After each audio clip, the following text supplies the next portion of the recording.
In 1 John 2, verse 7, John writes, "Dear friends, I am not writing you a new command, but an old one, which you have had since the beginning. This old command is the message you have heard." What command is he talking about? In the previous verse, he said, "Whoever claims to live in him must live as Jesus did."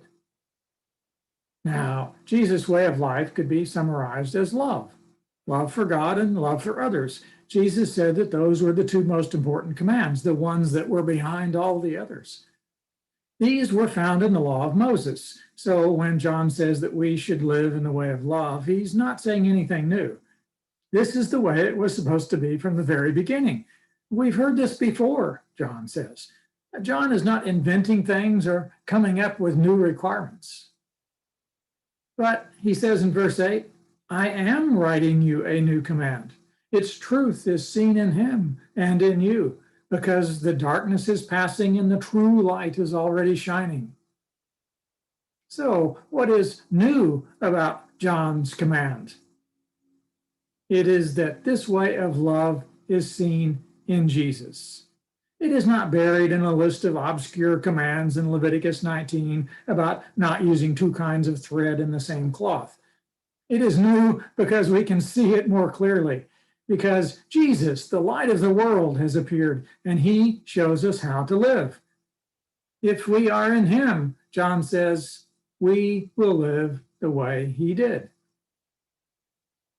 John seems to be writing against the idea that we can live however we want, because Jesus forgives all our sins. There are no commands, no requirements, and therefore we cannot fall short, we cannot sin. No, says John, God's grace does not mean that it's okay to hate other people, to cheat them, or steal from them.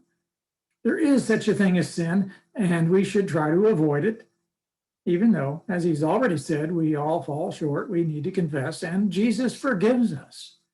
But forgiveness does not mean permission to sin. The light that Jesus gives us is not just the light of forgiveness, but also the light of helping us see how to live. And the example of Jesus gives us new light on an old command, to love one another. If we are in Jesus and Jesus is in us, then we try to live the way he did. That doesn't mean as a carpenter or as a traveling preacher. It means love for God and love for neighbor. The command has been there all along, but now it's made more clear in the light of Jesus.